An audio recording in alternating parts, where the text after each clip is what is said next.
No, buenas noches, público presente y también al público que nos está viendo a través de la plataforma de YouTube. Bienvenidos sean todos a la librería Tilde, como parte del aniversario Tilde Editores, sus 15 años de editorial y 10 de librería. Hoy en día tenemos en diálogo con artistas de la palabra, tenemos invitado al maestro Hugo Valdés, un clásico de la literatura del norte de aquí de México. Al menos a mí me encanta, me fascina. Entonces, voy a leer un poco su semblanza y ahorita empezamos con la discusión.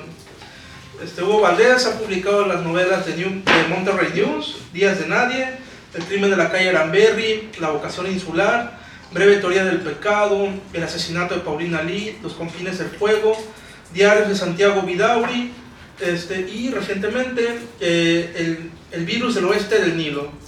También es autor de los libros de ensayos El laberinto cuentístico de Sergio Pitol, El laboratorio del crepúsculo y otros ensayos, 8 ensayos sobre narrativa femenina en Nuevo León, El dueño y el creador, un acercamiento al dédalo narrativo de Sergio Pitol, y Fulguración y disolvencia de Santiago Vidaurri.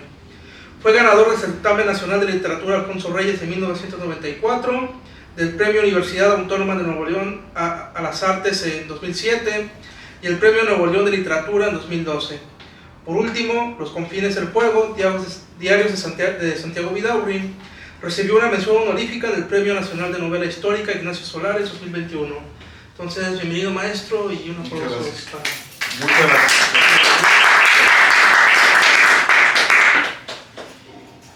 A ver, tú. Ahora que lo tengo aquí, la primera vez que yo lo vi fue en 2014, tenía 18 años. Y fue un homenaje que se le realizó a Manuel Carballo, acaba de fallecer. Ajá. Estaba usted junto con Eduardo Antonio Parra y Pedro de Isla. Creo que se me olvida un cuarto. Rogelio Reyes, probablemente. Puede ser. Se resaltó mucho la ausencia de David Toscana porque no estaba. No estaba.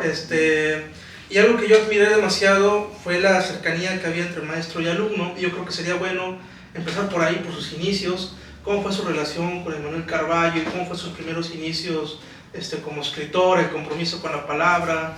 No sé si quiera empezar por... Sí, lo interesante con la cercanía con Emanuel, y no solo me tocó a mí, sino fue a un pequeño grupo de escritores que estábamos empezando a publicar, y ya algunos habíamos pasado ya por el Centro de Escritores de Nuevo León, que todavía existe, coordinado por Héctor Alvarado.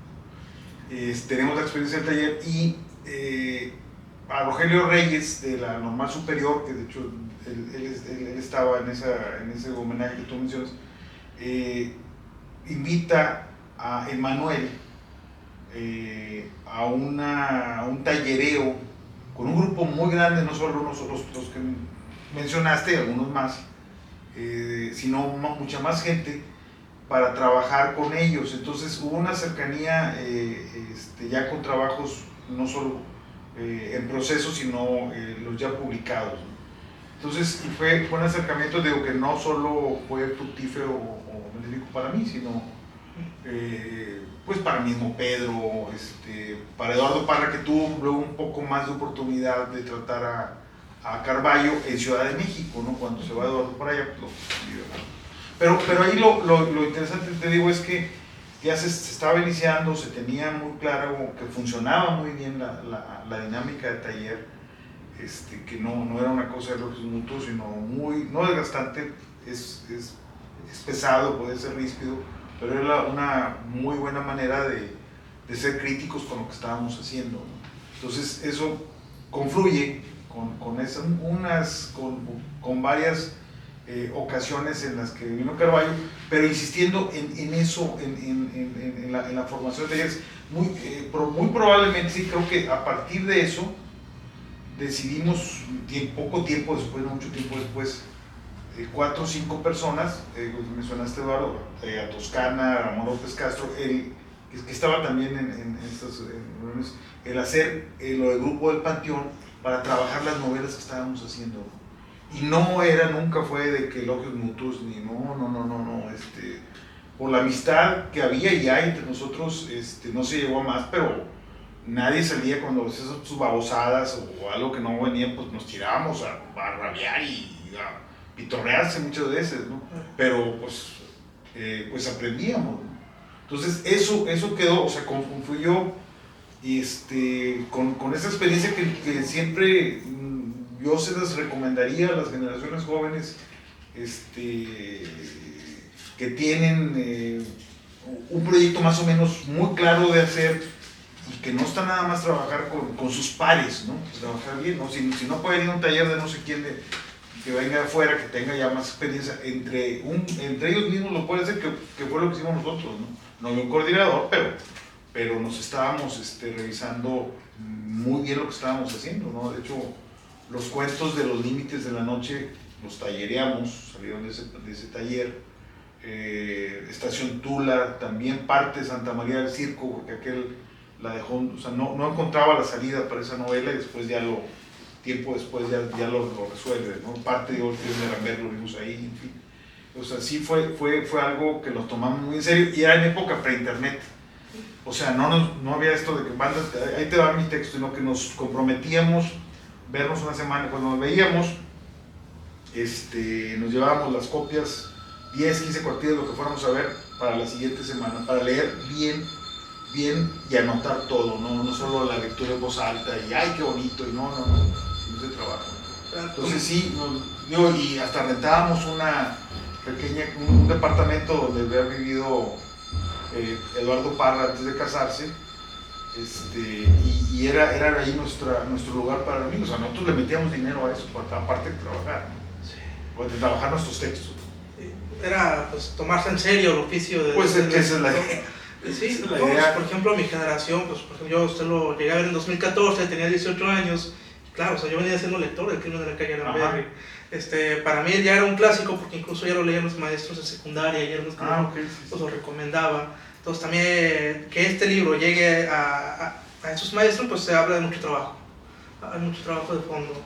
Lo que me gusta cuando es estos casos de que en alguna secundaria digo, no estar con el crimen y la sangre, pues no, es lo menos deseable, pero que al menos les sirva por la cosa de las estructuras narrativas, todo eso, ¿no? Eso me lo han comentado. Sí. Que eso es mínimo, o sea, y ver cómo era Monterrey hace pues, casi 100 años.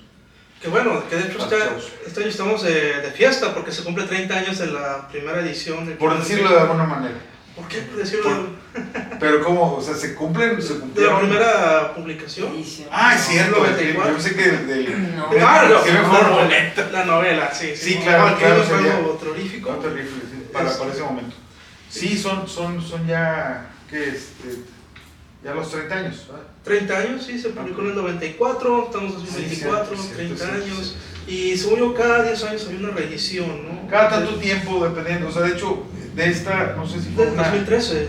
Sí, porque yo le preguntaba a Carolina o a Domi que por qué es que nos la están pidiendo mucho precisamente de colegios para sacarlo, ¿no? Entonces, eso, a mí me preguntaron que si podía sacar y digo, sí, no hay ningún problema. Ya después fui a recoger a unos. De hecho me los dieron cuando se hizo una pequeña presentación en Cintermex el año, sí, antepasado, 33, ¿verdad? ¿O fue Antepasado, ¿verdad? ¿Y cómo fue el proceso creativo de esta novela? Porque es una novela compleja también por la estructura narrativa que maneja. Sí. O sea, yo sabía del caso desde mitad de los 80, final de los 80, cerca de los 90, me hablaba de él, un amigo que ya falleció, César Gutiérrez, un investigador muy acucioso del movimiento obrero en México y en la región, ¿no? Y alguien que buceaba en los periódicos, en lo que estaba disponible. Él en ese tiempo, no sé si puede hacer todavía, veía todo el porvenir desde, no sé, de que sale desde el 19, no en Capilla Alfonsina, sino en el propio porvenir, ¿no? Entonces él me decía, oye, échale un ojo cuando puedas a ese crimen de la calle Aramberri muy famoso. Yo todavía no sabía lo del perico y todas esas cosas, ¿no? que no fueron ciertas.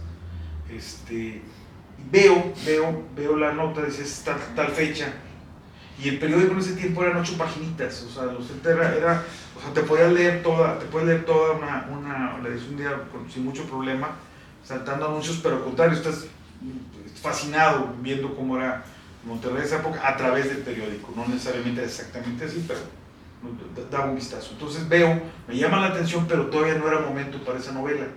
Estaba haciendo Monterrey News, que es pues, no sé cuántas etapas históricas, alternando con el presente, que eran los 80, que ya es pasado. Sí.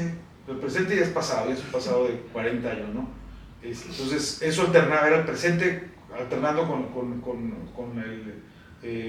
los cimientos de Monterrey desde la fundación hasta un incidente en el año 36 de un encuentro y una matanza de 3 trabajadores de fuera del casino, una cosa relacionada con el cardenismo, el sindicalismo y todo eso. Eso fue un poquito antes.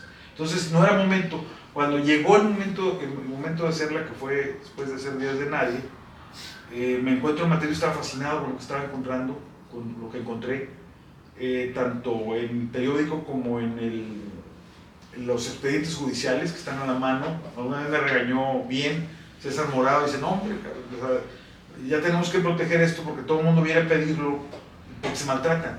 O sea, no sé si yo creo que ya los digitalizaron. Entonces, pues lo que encontré, a mí me estaba gustando mucho y fui buscando, mientras estaba investigando, afortunadamente fue saliendo al poco tiempo la estructura de la novela.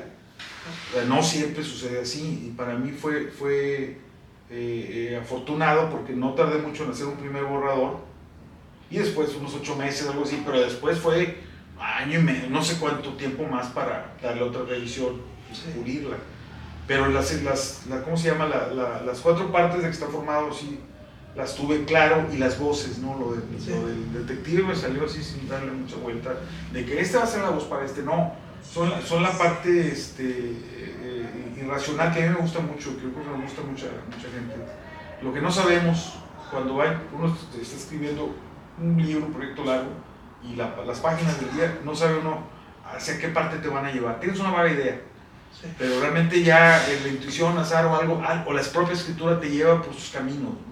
Sí. Entonces, eso salió la voz del detective, es de segunda persona singular, y el estar alternando tiempos presentes para narrar todos los preparativos del crimen, ¿no? O sea, fue dando fortuna, y la propia historia en sí, lo de la ley fuga y todo eso, que habla de una sociedad igual de bárbara que criminales, no tuve que inventarle gran cosa, simplemente fue narrar la historia de un punto a otro, con todos los flashbacks que tiene y toda esta cosa, ¿no? Y para mostrar a los criminales. De hecho, lo que cuento casi todo es real, la mayor parte.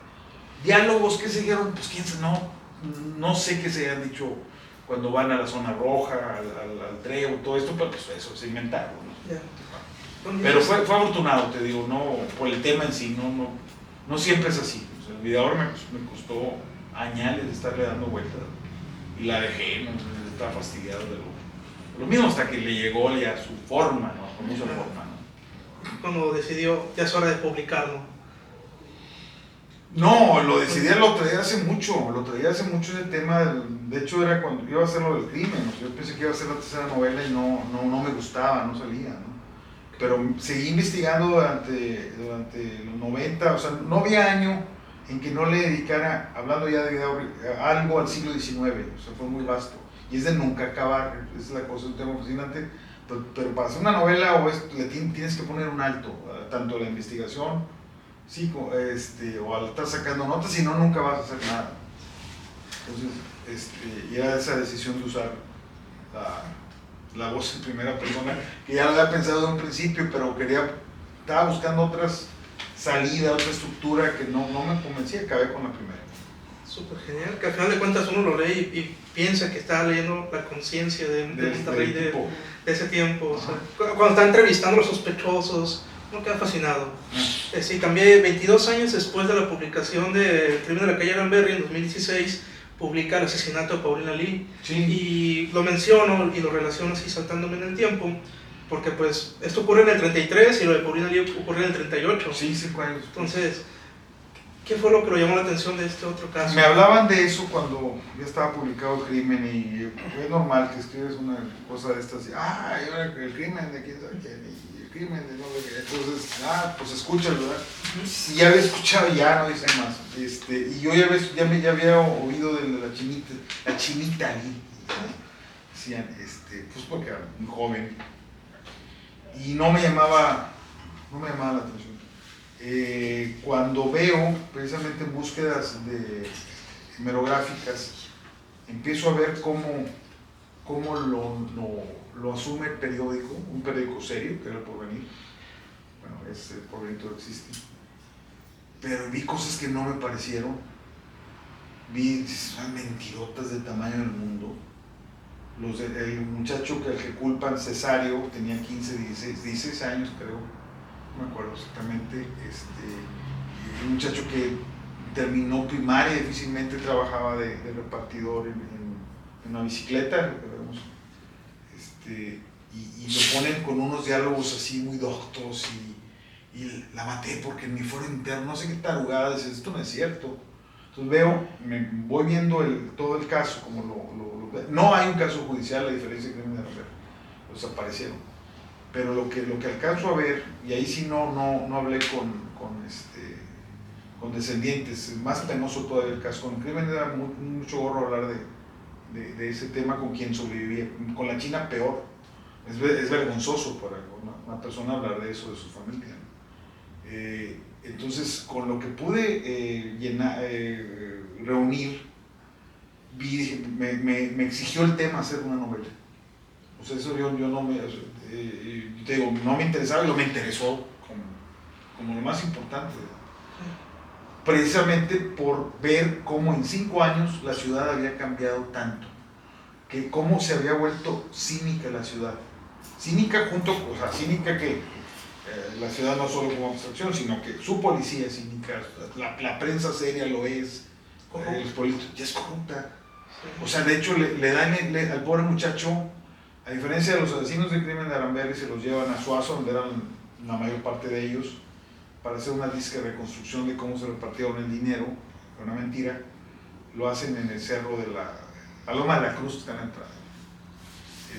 Pues fue para llevárselos lejos. En el 33, irse a Suazo era muy lejos, era irse bastante lejos, eran caminos pequeños de terracería, no había tantos carros. Entonces eso fue a propósito para darles ley fuga. Y la gente quería que los mataran. En el caso de la China Lee, al pobre muchacho, que no fue que lo hace evidentemente, le dan ley fuga en la Alameda un sábado a las 3 de diciembre, una cosa así, no puede ser, o sea, tanto descaro, ¿no? Y inventar que se les fue. Entonces, todo ese tipo de cosas fue lo que me llamó la atención. ¿Y la estructura aquí batalló igual como la de...? No, distinto, sí, no, batallé más, sí. Batallé más, pero fue una cosa de meterme más con el lenguaje.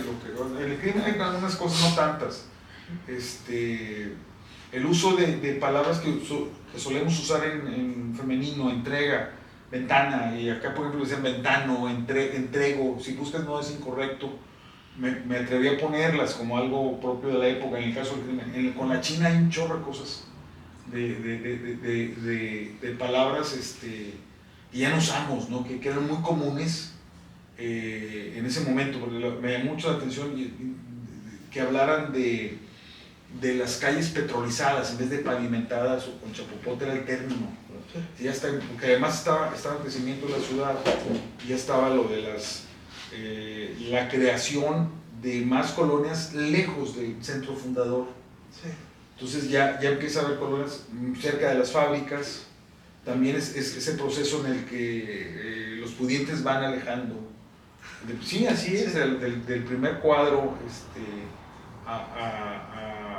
a quienes no sean de la misma clase social, se estaba dando en la ciudad, ¿no?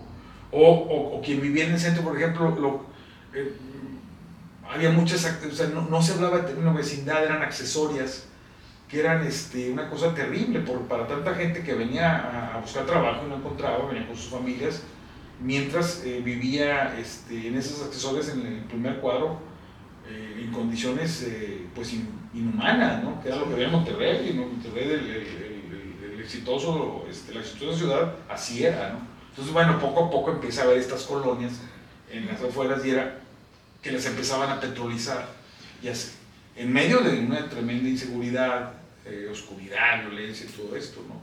Y con bastantes enfermedades, todo eso lo traté de meter para mostrar la ciudad en ese momento, que además estaba llena de extranjeros, estaba el preámbulo de la Segunda Guerra, entonces mucha gente estaba huyendo.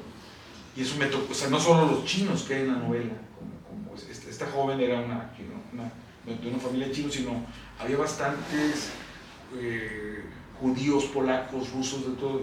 Y esto lo vi gracias a los expedientes que hay en el municipio, que lo hacía el municipio de Monterrey por orden de Relaciones Exteriores o del gobierno federal, ¿no? Que tenían que ser unos censos mensuales para la gente venida de fuera y que se radicara en Monterrey para ver cuántos eran, ¿no? Era cosa de control, ¿no?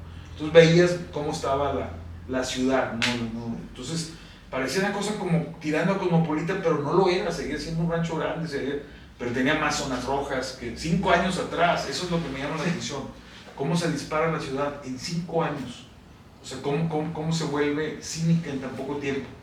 A futuro me gustaría, pero todavía no tengo el caso, hacer una que sea en 43 para que sean 5 años después, pero tendría que ser algo que me convenza así mucho, o sea, no lo he hallado. Y ese sería como ese corte, ¿no? De a ver en qué cambió la ciudad ahora, o sea, para peor, ¿verdad? Especie de trilogía sobre la pues conciencia. Sí, yo creo, pero todavía no, ya estoy terminando otras cosas, ¿no? Okay. Y ahorita que estamos con el archivo histórico, usted publicó Fulguración y en 2017 publicó Fulguración y Disolvencia de Santiago Vidaurri. Sí. Y 3 años después pues llegan Los Confines del Fuego, Diarios de Santiago Vidaurri. Lo que, bueno, de entrada también entra una duda, ¿qué fue primero? Si o sea, ¿qué era lo que estaba escribiendo primero? Si la novela. La novela, siempre fue la novela. De hecho, lo del ensayo se me han preguntado, y una vez me dice pues, en las presentaciones que hicieron en pandemia, ¿no? Que dice, tú muchas presentaciones, pues sí, pero todavía con camarita, ¿verdad? Por el virus, el otro virus. Entonces dice, tú que, de quitar uno, ¿cuál? O sea, ¿o qué preferías quitar? O qué es lo que tú quieres, pues la novela realmente, o sea, el ensayo lo hago en 2000 antes, 2017. Pero bueno, lo hice antes, 2014, 15, algo así.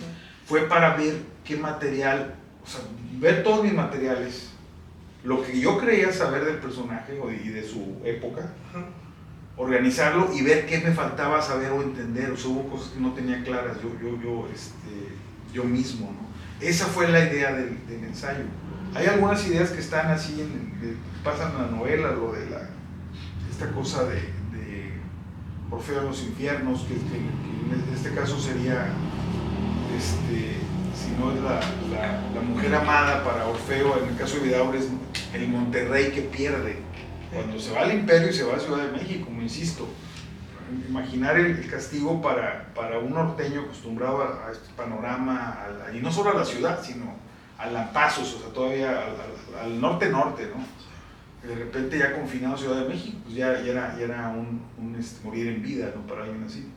Entonces, el ensayo esa fue la razón, a ver, ¿qué entiendo? ¿Qué creo entender? ¿Qué creo saber? Y ya me dijo, bueno, ya si no me sale la novela, pues ahí está el ensayo, ya. Por suerte, te digo, a lo mejor algún año de tantos estos, algún año no veía los siglos XIX.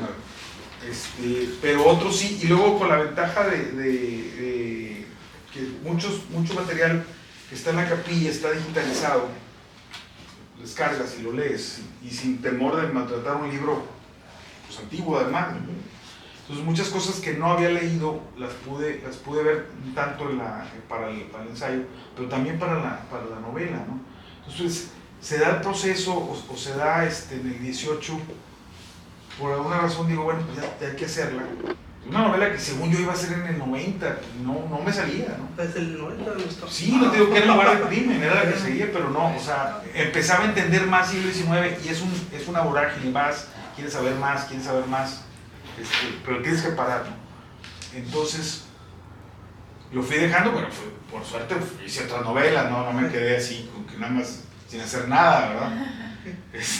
Y ya en 18 fue cuando ya empiezo, dices, se me ocurrió lo del diario, eran ideas que ya tenía en mente, nada nuevo, dices, bueno, generalmente está narrado en primera persona, la voz del personaje.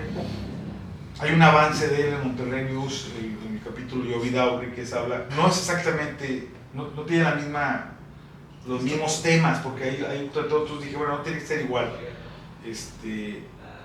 Pero la voz, él tiene que contarse. Y la cuestión de dividirlo en dos, ahí fue la cuestión de dividirlo en dos diarios, de modo que, pero siempre de la perspectiva de algo que ya pasó, o sea, en la vida de este hombre. En el momento estoy en Estados Unidos, con un personaje que no se sabe quién es, pero a raíz de la ruptura con Juárez. Entonces, está en un momento de ruptura, ¿no? Tiene que darle. Y el otro, se me ocurre hacerlo, ahí no le pongo 1867, salió de su muerte, ya en el Imperio de Ciudad de México, ¿no? Pero ahí fue deliberado no decir ningún mes, porque pareciera que está, según yo, fue lo que me propuse, como que está contado desde la muerte. Desde la muerte. De hecho, fuimos muy cuidadosos, el editor, Alejandro Vázquez, todo eso. Es decir, no estar hablando tanto, sí se usa la palabra fantasma, fantasmal, referido a otras cosas, no a él, para que no fuera tan obvio. Es que esto el lector lo perciba, ¿no? Porque, y lo dice, ¿no? Y además esto era real, algunas cartas lo menciona a su familia, siento que estoy muerto en vida, ¿no? Lo dice. Entonces, y como tenía en mente, la novela favorita de mucha gente, La Aura de Fuentes, es la boda de Aura, de Consuelo. Bueno, Aura no se llama Aura, es Consuelo. Llorente por el apellido de él, o sea, no sabemos cómo se pedía. Entonces, se casan en 6-7.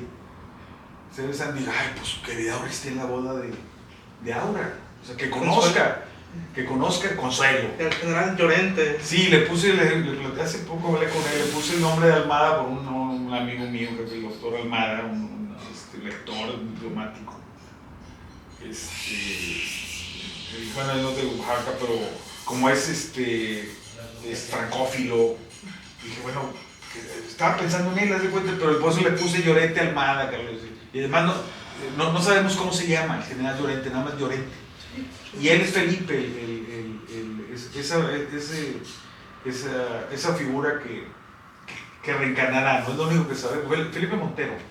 Pero es un hombre X, es un hombre importante, su identidad original es la de general Llorente. Entonces es él y la chavita, la niña esa, dices tú, bueno, se casa con una, eso lo lee mi esposa, mis hijas, y lo dice Sandy, que es feminista además.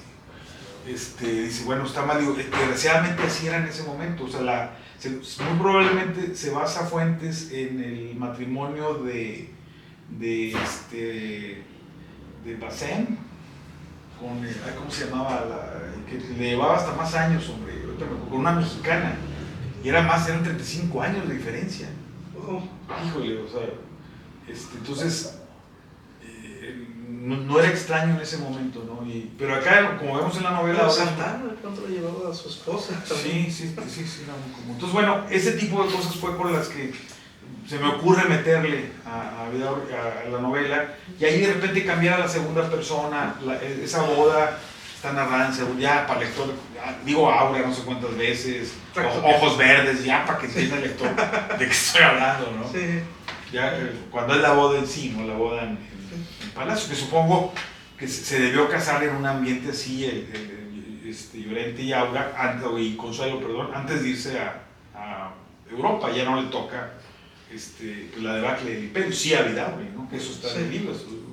Pero esa es la idea de que sean como dos estados anímicos, dos grandes, o sea, que representa cada diario, ¿no? Ahorita que por suerte me salió, bueno, según yo. Ya, digo, yo ya le voy a dejar, dije, ya está el ensayito ahí, Dios los bendiga, esta es mi aportación, ¿no? ¿Qué decir el diálogo entre ambas obras? Esperemos que sí. Si no, imagínense si hubiera escrito algo como Noticias del Imperio, que llevó 10 años todavía, que dice, que del paso decía, primero terminó la novela, la parte histórica, y luego los monólogos de Carlota. Sí. Bueno, esa parte pues eso no me lo sabía. Sí, tiene mucho del paso la cuestión de meter gran parte de lo que investigó, o sea, está bien, no que haya pesado, era su modo de trabajo. Y era una proeza porque este señor trabajaba, él no lo hacía en computadora, Noticias del Imperio, maquinita, y si se equivocaba una palabra, no le gustaba, volvía a la corregir, volvía a hacer toda la página. Sí sabía que cuando se muda a Francia, por poco la explotaban. ¿No? Que la deja en la esquina, toma un taxi, y en ese tiempo en París parecía que había mucha amenaza de bombas, y cuando se acordó del terrorismo, todo eso, sí. ¿Vale? Sí, de terrorismo, todo esto. Sí, entonces se acordó que cuando estaba en el taxi y estaba avanzando, ya no tenía la maleta. Y se tuvo que regresar porque en aquel tiempo no había copias y no había sacado ninguna copia de Noticias del Imperio. Sí había copias, pero igual estaban muy caras, no sé de cuántas hojas sería la versión de su novela. Yo tiraba las 1000 páginas, ¿no? Sí, y aparte eran los capítulos históricos. Bueno, alguna vez le pregunté en una presentación que hace Saltillo que por qué no se metió la recuperación del lenguaje, no era lo que le interesaba. O sea, entonces dice, es que por ejemplo, lees a Madame Calderón de la Barca, ¿no? Pues que era gringa. Entonces alguien tradujo La vida en México. Y si hay traducciones de esa época, va a haber así con algunos giros que se usaba, pero nada más. Y yo busqué en Vidaurri sí metérmelo del lenguaje. Sí. Totalmente, o sea, y sobre todo busqué que se entendiera.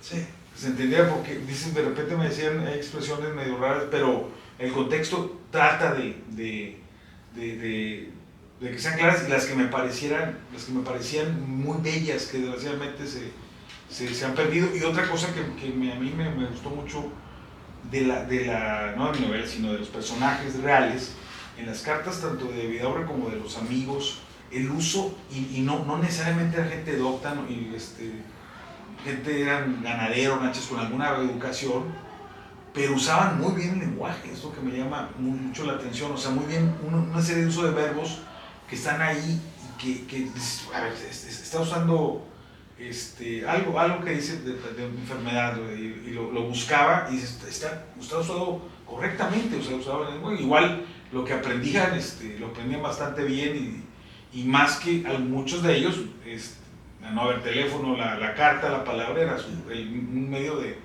no solo de comunicarse, de defenderse, de hacer política, ¿no? En el caso de ellos.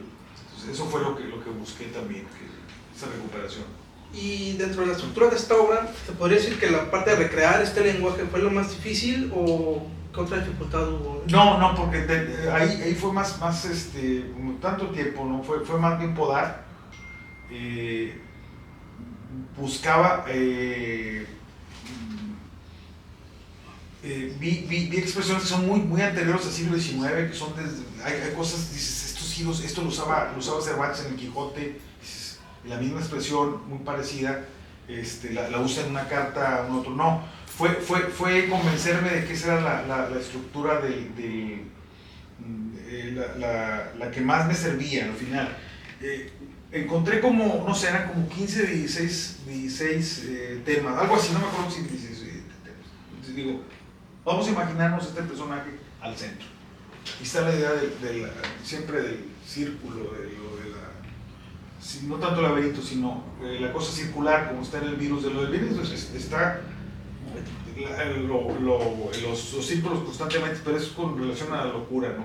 Pero aquí, entonces, es imaginar ese personaje y cuáles son los temas que yo vi que lo definían. Entonces veo la ideología regional, la región, relación con Estados Unidos, relación con los conservadores, eran como, no sé, o sea, esos eran definitorios del tipo. Entonces, siguiendo su cronología y lo más relevante, ya iba contando más o menos en orden lo que le había pasado, sin tanto salto, pero de modo que tocara esos temas definitorios en una u otra manera, que ahí estaban.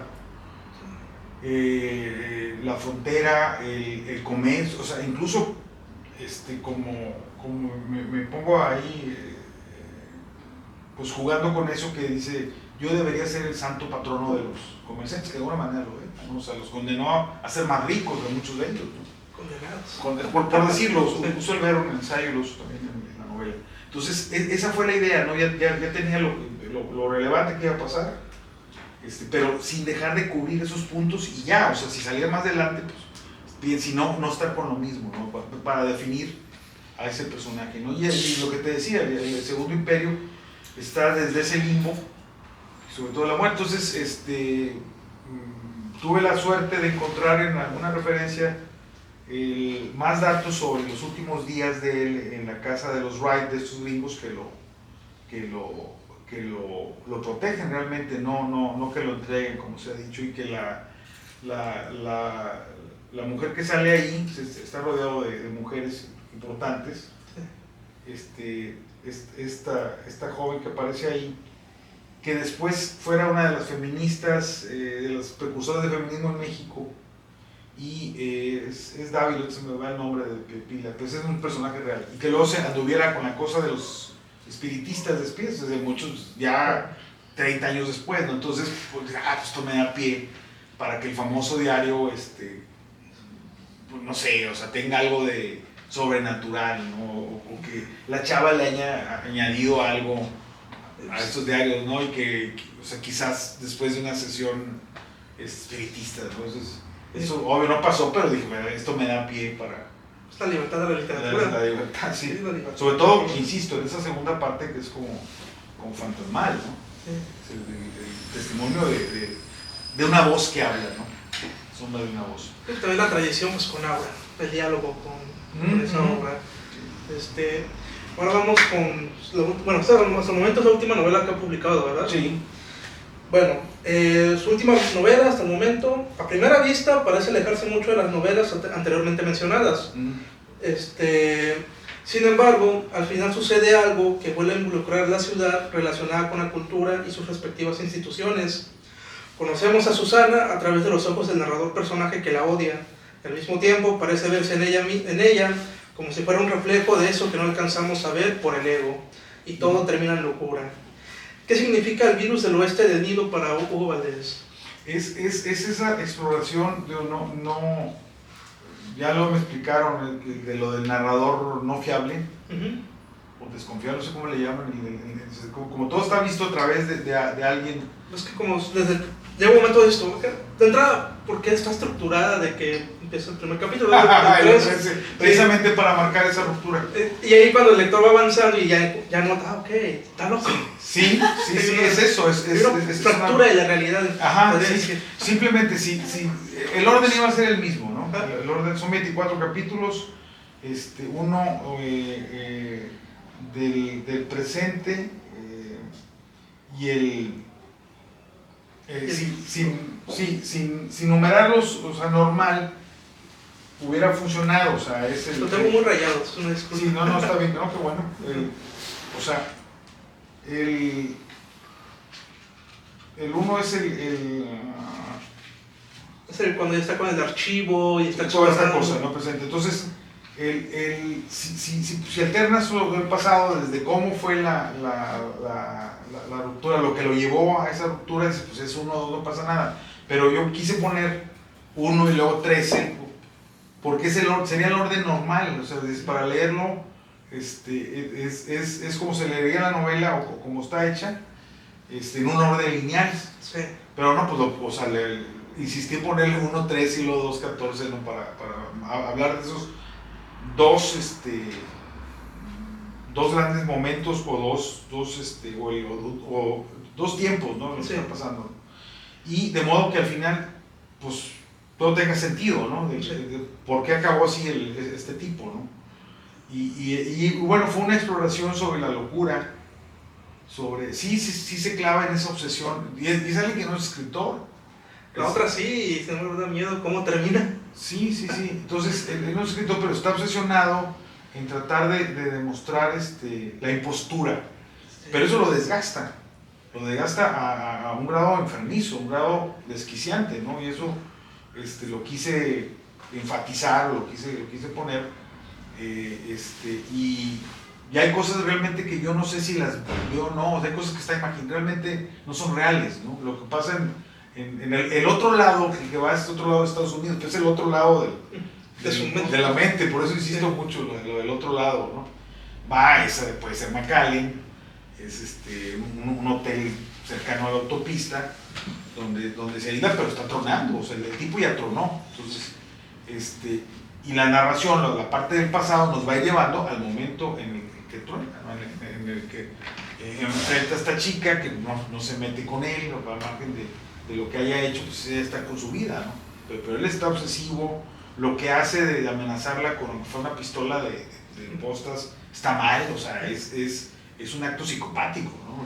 Y odia hasta su nombre, Susana con doble N. Hasta eso le cae, ¿cómo se dice? No, le cae mal lo que no se come, no sé cómo hay un dicho, ¿no? Sí, algo así, ¿no? Algo se lo menciona y llega un punto donde uno como lector empieza a dudar si realmente Susana existe. Claro. Sí. De hecho, hay cosas, eso es deliberado, hay cosas de que cuando la ve, que está en el barrio antiguo, o sea, creo que no sé si usa Monterrey, nunca usa la palabra Monterrey. No lo usa, pero uno como lector, ya conociendo su obra, pues lo va detectando por ciertas pistas, ciertas plazas. Sí. Pero los cabritos. Y luego además está esta presencia constante de la carne asada. Sí. Ah, bueno, claro, eso está, y todo el ritual, ¿no? Sí. Todo el ritual. Luego lo de final de lo de cultura fue imaginar que la primera mujer sería una gobernadora del PAN. Pues los azules, sí, porque son las rubias, Bueno, era la Trinidad. Algo así, Trinidad. Y yo pongo que iba a haber la cosa esta de la evolución de un consejo a la Secretaría, bueno, sí está pasando, la Secretaría de Cultura, eso yo lo ponía como chiste, ¿no? Y también se lo anécdota.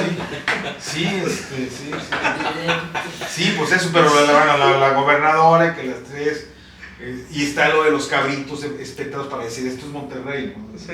Lo de las fábricas, toda esta cosa. Que está levantando. Pero es algo que tampoco entiende, ¿no? Que es el triunfo de la mediocridad, ¿no? Es lo que él ve. O sea, no sabemos si sea cierto su opinión, ¿no? Como narrador desquiciado, además, cada vez más, ¿no? Y como lo está contando un loco, al final pues termina dando miedo. Bueno, sí, bueno. O sea, llega un punto, dijo, ¿crees? Ya me dio miedo, o sea, de que llamaba incompetente a este escritor y al final termina con ese cargo, pues, da miedo, o sea, ¿dónde está cayendo la cultura? Bueno, si es que él tiene razón, ¿no? Sí, si es que tiene la razón. Y la novela pues se presta para que el lector, porque queda un final abierto, al final de cuentas, y se reinicia, como un caracol. Se reinicia.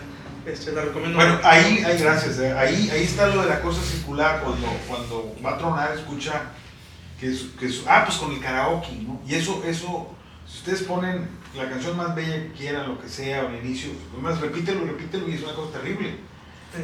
O sea, cuando él entra y está y eso que entonces es una pista para karaoke, pero repitiéndose una y otra vez. Sí. Y es desquiciante, ¿no? Entonces es la idea del círculo. Ahí está también que su melodía mental es como un viento que barre unas hojas y que pues, está por arrastrarse. Los cuervos ahí que no hay tales. Lo que pasa es que los cuervos están ligados a que son, le llama repositorio y toda esta cosa, que son donde puede anidar el virus ese, ¿no? Que sí existe el virus. Capaz que es muy bonita la frase, según yo. Una vez íbamos a presentar a Ciudad de México, fuimos a presentar a Ciudad de México, Joaquín Hurtado, Dulce y yo, unas ediciones que acaba de sacar con Arte, afuera de Guadalajara, y en la espera veo yo un pendón en la sala, y fue aquí en Monterrey, en el aeropuerto, el virus, así bonito, el virus del oeste del Nilo. Sí. Entonces ya venían letritas que había que pasar a inspección ciertas personas de no sé qué más. Pero me gustó mucho la frase, ¿no? Sí. Entonces veo que es esta enfermedad real que afecta más a algunas aves, los cuervos, a los caballos y a los seres humanos en menor medida, en una medida mínima. El tipo no lo tiene. ¿Le dicen los doctores? Sí, lo dicen, y es el virus, otra cosa, es la locura, ¿no? Sí. Entonces ahí está, pero por eso escojo lo de lo de los cuervos, ¿no? Sí. No hay nada, todo está en su cabeza. A la gente que ve, o sea, verá otro tipo de gente, ¿no? Pero no a los que él cree ver, ¿no? Son alucinaciones ya. Es como, ¿cómo se llama? Un quiebre psicótico lo que tiene el personaje. Sí, pues dura que un año, ¿no? Está internado o algo así. Algunos meses, sí. Unos meses. ¿Y aquí cómo fue la dificultad del proceso creativo de esta novela? Yo siempre quería hacer algo, de hecho, lo del lago, era una cosa que se iba a llamar el lago. Pero no, es que no es un lago en sí. Una vez fuimos a Magallanes con unos primos hermanos de mi esposa en una de esas, ¿cómo se llama? Trailer Park. Sí. Casa Rodantes. Sí. ¿Cómo? Casa Rodantes. Un parque de casas. Sí, un parque de casas rodantes, que hay mucho, aquí también debe haber, pero en otro lado hay. Y ese estaba, precisamente tenían, no sé si era una pequeña presa, muy bonita, pero no tanto era un lago, sino en el centro estaba la palapa, nada más la cortaba el camino para llegar allá, no por un puente, pero no colgante, sino en tierra. Entonces realmente era una especie de pequeña presa, como el interior de una dona de agua, ¿no? Y ahí estábamos haciendo, hoy estaba haciendo una carne asada. Entonces, a mí me interesaba mucho lo del ritual de la carne y los preparativos. Pero vi que entendía, si estaba fumando, están tomando cerveza, tequila, están echando el churro, hay una percepción ya distorsionada. Entonces, dice, a ver, ¿hasta dónde me va a llevar esto? Y fue cuando se me ocurre meter la otra historia. Ya. Eso fue lo que lo resolvió, según yo. Sí, bueno, me encantó. Gracias. Es otro lenguaje, ¿no? Sí, es otro lenguaje. Al de Ramberry o al de Vidauri, ¿no? Y si hay tiempo, le haré otra pregunta, pero ahorita le toca al público. Claro. Pueden hacer una pregunta al escritor. Quiero empezar con un comentario de que el libro de Ramberry lo he leído 3 veces. Muchas gracias. Me ha fascinado. Muchas gracias. Desde el punto de vista criminológico me gusta cómo se van atando los cabos. Eso me deja satisfecho, me deja nostalgia por el entorno que veía, cómo era Monterrey, mucha nostalgia. Sí. Y me deja coraje porque yo me enamoré de Florinda unos días. Cuando usted dice, vamos a ver el rostro de Florinda en el cine. Y yo me la imagino y acá uno por enamorarse de la muchacha dice, ¿por qué tiene que terminar así? De esa manera, ¿no? Sí, de esa manera tan cruel. Sí. Y me deja todo ese sentimiento. Y yo quiero preguntarle al señor Hugo Valdés, ¿qué le deja este libro? Bueno, ahorita que menciona lo del cine,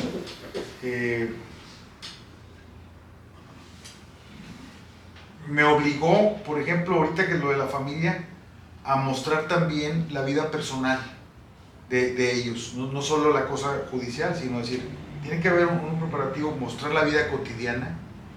Y de hecho ellos no van a ese cine, van a otro, pero como encontré los planos del entonces Bernardo Reyes, no el que sería después, pero era junto al Encanto, estaba el cine. Era más o menos cines más bien rudimentarios, y el mostrar la vida de 2 personas, de 3 personas, no se metían con nadie, eran gente buena de trabajo. Eso es lo que deja nostalgia. Sí, y de la ciudad, ¿no? Entonces, veo, y me llama mucho la atención, por eso hablo lo de que en ese momento se consumía pulque, mucho pulque. Sí. Era normal, era la cosa más normal. Por eso van manejando, caminando y ven hacia la Independencia o Loma Larga, pues lleno de magueyes por lo del pulque, y que eso lo va erradicando la cerveza, no por bondad de que es más alcohol, no, es porque eres competencia, ¿no? Y cómo convive ese tipo de ciudad con acequias también. Sí. Con acequias en las grandes avenidas, tanto Madero como Pino Suárez y algunas otras más, ¿no? Que no nos tocó, obvio, mucha gente conocer, pero en el que todo tenía una especie de armonía, ¿no? Había multas para quien tocar el claxon. Sí, lo del claxon, andaba con la novedad, no tenían poco los carros, pero ya había un poco más de, ¿cómo le llaman ahora? Planta vehicular o plantilla vehicular. Había cultura automovilística. Algo también. El parque vehicular, o sea, ya había un poco más, pero parecía que estaban con el juguete nuevo, ¿no? Están con lo de los claxons, eso es real, eso no es inventado. Entonces, el vistazo hacia a una ciudad que parecía como un pueblo, y donde efectivamente la gente sí se conocía. O sea, que eso es terrible, cómo le reclama don Delfino. Dice, pero tú conocías a la niña, o sea, diciéndole no solo a sus parientes, sino a los implicados que de algún modo los conocía, porque eran de Suazo, de Marín, de Higuera. Pues la niña y la mamá iban a papar la carne. Sí, bueno, eso lo inventé, pero muy probablemente sí, estaba muy cerca, ¿no? ¿no? Entonces fue el descubrimiento de esa, y sobre todo, cuando yo estaba investigando, me llamaba mucho la atención lo de gente si no había vivido la época, porque tenía que ser más o menos de cierta edad para que estuviera lúcida, no muy grande, sino de cierta edad, y más o menos, si no se acordaba del crimen, se acordaba de detalles, y lo que, por ejemplo, y gente de otra generación, el hecho de que tenía noción del crimen, por ejemplo, mi tío Beto, que es tío tuyo también, por el lado de la droga,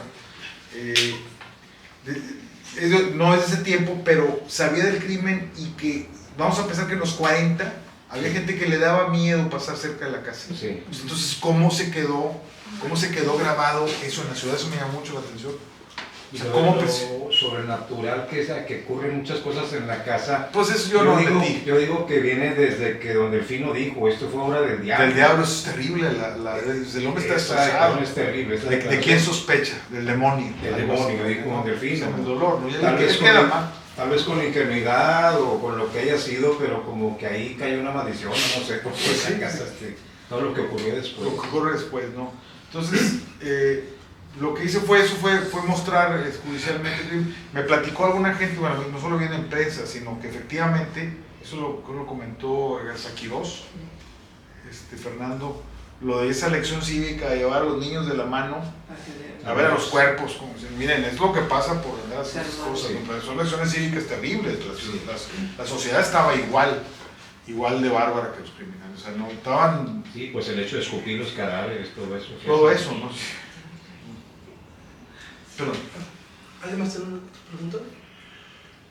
Yo quisiera preguntarle, maestro, la reflexión de los crímenes, a lo mejor igual de mediáticos de aquel del 33, los crímenes más recientes que hemos tenido aquí, muy en el entorno familiar, ¿no? Que también los medios le dieron una difusión tremenda.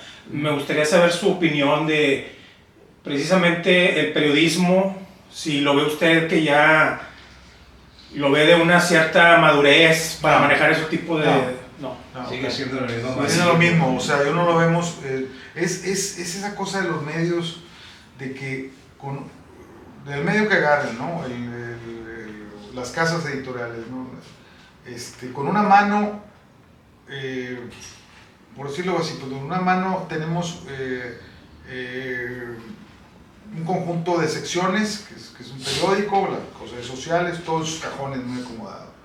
Esa misma empresa editorial tiene un vespertino terrible, o sea, además les falta mostrar las fotos que sí toman, pero que a veces no sé si se autocensura, creo que se autocensura, ¿no? Pero la gente que trabaja en Nota Roja ve cosas terribles, ¿no? Entonces no te ponen todo exactamente, pero los titulares son infames, ¿no? O sea, y llaman la atención, el extra de la tarde, o como se llama, el sol, no sé cómo se llama. Y lo mismo en medios, o sea, vemos unas secciones noticiosas serias en el día, el programa, y luego está, ¿cómo se llama? El güey 5X o el... Sí. Pues hay que quitarlo, pero ahí está, y a la gente le gusta, desgraciadamente. La lección es que pareciera que no hay una madurez o un respeto, al contrario, sigue siendo el espectáculo del crimen, peor todavía. En el caso del señor Plowell es como que había una pasión, porque ahí sí, requieren de que eso no es se real, dormía, no se dormía hasta que no. Bueno, pero sí fue real, porque buena parte de los reportajes, de las pesquisas, él elucubraba. A veces le ganaba a Inés, o sea, que competían. Sí, él elucubraba, y además eran... Algo valioso de destacar es que eran muy buenas plumas, muy buenas plumas, escribían bastante bien toda esta generación, ¿no? Que no siempre... Y andaba muy bien acicalado, según esto. Era parte del caso de Inés, era un niño, era un matón realmente. Sí. O sea, no sé si hay cierta idealización en la novela, pero o sea, realmente era un matón. Aquí hay 3 crímenes que me gustaría comentarle, porque fíjese las fechas, el 5 de abril del 32 es cuando matan a Guti Cárdenas. Ah, ok. El famoso caminante del Mateco. Sí, Beteco. Y luego Plowell... El caminante del Mayap. Sí, de la época de Agustín Lara. Sí, cómo no. Y luego ya cómo viene a pasar lo de Diego Santoy Riverol, que es descendiente de Plowell. De Plowell, sí. Sí. ¿Tú sabías? No sabía. Sí. Esa relación. Una novela ahí. ¿Cómo no? No, me llamó la atención que en una entrevista, yo no alcancé, pero es que No me ha tocado oír no sé si ya las declaraciones ya las fueron grabadas, ya le tocó el parte del nuevo sistema acusatorio penal, parte, ¿no? Entonces se graban, el compromiso es que se graben y que estén disponibles, ¿no? Que se graben bien, ¿no?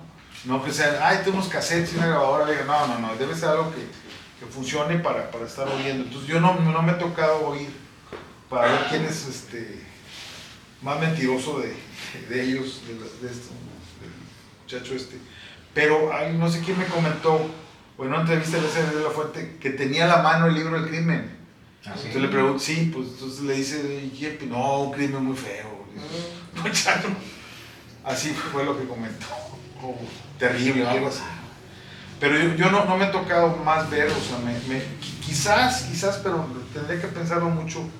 Y además van a trabajar ya más en esto, o está trabajando la gente de Diego Osorno para TV, lo de Alfredo Ballí, que es fascinante por lo que le da, porque es la base, siempre pensé, es la base de Hannibal Lecter, ya potenciado en la novela de Thomas Harris, no necesariamente así, pero lo que he visto de Alfredo es muy interesante, el personaje, que no cometió tantos crímenes, que nada más uno, pero fue, sí sabe el caso, sí, el doctor.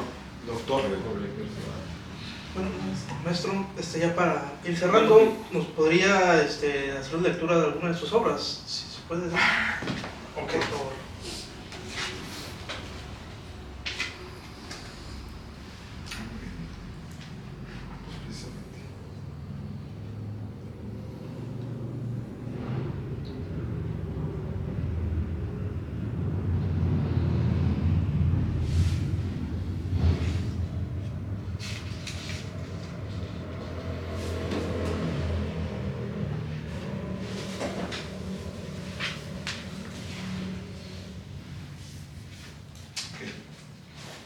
Ya voy a empezar. Frente a mí noto cómo las sombras embarran a las palmeras cuando, sin más, cual larga dentellada, un zigzag de luz parte en dos el cascarón de la noche. Restalla otro relámpago, más fuerte y cercano que el anterior, que lo traslumbra todo por unos instantes. Siento cómo detona mi tierna retina, mientras el chicotazo del rayo, primero la silueta espiritada de un hombre caminando hurtadillas, luego, en un sugerente, el trazo de una pata de pollo, sigue navegando un rato en los párpados. Uno de los empleados del hotel se apersona para ordenar con amable dureza el retiro de la gente sumergida aún en la alberca.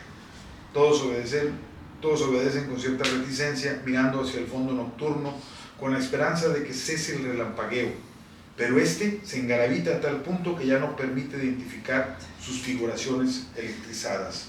Confío en ver a Leo, Susana y compañía transitando a mi vera en vano. Tal vez vayan en ese grupo cubierto por un montón de toallas, tal vez hayan salido por otra parte. El hombre comprueba que nadie más permanezca en el área de la piscina y cierra con candado la verja que vincula el espacio con un corredor rugoso que se alarga hasta el estacionamiento. La interdicción no abarca quedarse un rato a la intemperie y yo aprovecho la noche para mí. Los rayos recortan mi árbol nahual contra la negrura, lo avasallan por instantes y sacan de él una radiografía fugaz. Me acerco atraído por la fosforescencia interior que dejó allí el relámpago, como si las ramas hubieran atrapado algunas de sus hilachas. La vista se detiene en seco cuando veo cómo varias aves nocturnas vuelan en redondo, marionetas ciegas enfrascadas en combinaciones que las salvan de golpearse contra las ramas internas del esqueleto lignificado. Esperaba descubrir pájaros blancos como las garcetas que confundí con flores entre la vegetación del lago, no esta turba infame que se multiplica progresivamente en cada giro, reservorio vulnerable y agónico, ritmando una canción que ahora toma forma, espiral hambrienta que incorpora todo lo que encuentra a su paso y lo ubica en su lugar, ávida de simetría y orden, remolino que por fin se alza y carga con su ansiado botín. Pero los córvidos no desaparecen absorbidos por las oscuras paredes del aire. Su soberbia se triza contra la estructura sinóptica del cedro y caen a mis pies, sucios de sí, como trozos de chapopote. En el hueco que abrió la vorágine, una tibia fosforescencia se cuelga despacio entre las ramas hasta alcanzar una intensidad casi feérica. Arriba, en el tosco sitial que se forma en medio de dos densas nudosidades, con una bata clara llena de lamparones, Susana me llama e invita a subir para formar parte de su reino, mi verdadero, único lugar en el mundo. La custodian formando una triada de súcubos bufos, la mujer de los pechos grandes y la joven de la cámara que vi horas atrás en la alberca, seguramente huicas de mala entraña como mi antigua empleada. Tengo la sensación de haber recibido una ingente resma de carpetas y expedientes que contuviesen las respuestas a todas las preguntas. Al mismo tiempo puedo recordar lo que Leo o lo vigilo me dijo en el lago. En algunas circunstancias del alma, un viento cualquiera puede volver loco a un hombre. En absoluto la juzgo como una afirmación disparatada y, más aún, considero que la sabiduría de mi amigo transitorio es ejemplar. Lo que Leo ignoraba al confiarme en su comentario es que el virus del oeste del Nilo, la misma cepa que abatió como insectos a todos esos pobres cuervos que pateo o pisoteo mientras busco cómo volver a la habitación, me protege no solo contra la locura. Su contagio me ha provisto de clarividencia y la serenidad necesaria para convivir con mis alucinaciones, al punto de poder examinarlas en detalle. También me ha dado el secreto de la velocidad. Los gestos y movimientos de los demás se ralentizan en secuencias de cámara lenta mientras me desplazo entre una u otra persona tan ágilmente que resulto indetectable para el mejor ojo. Es cierto que cuando cunde en el humano se revela nocivo para algunos, mas si escoge el acólito correcto, este virus llegado hace años del margen occidental de un río que pensaba mítico, inexistente, puede generar seres superiores. Sin duda, yo soy ya uno de ellos. ¡Ay, loco!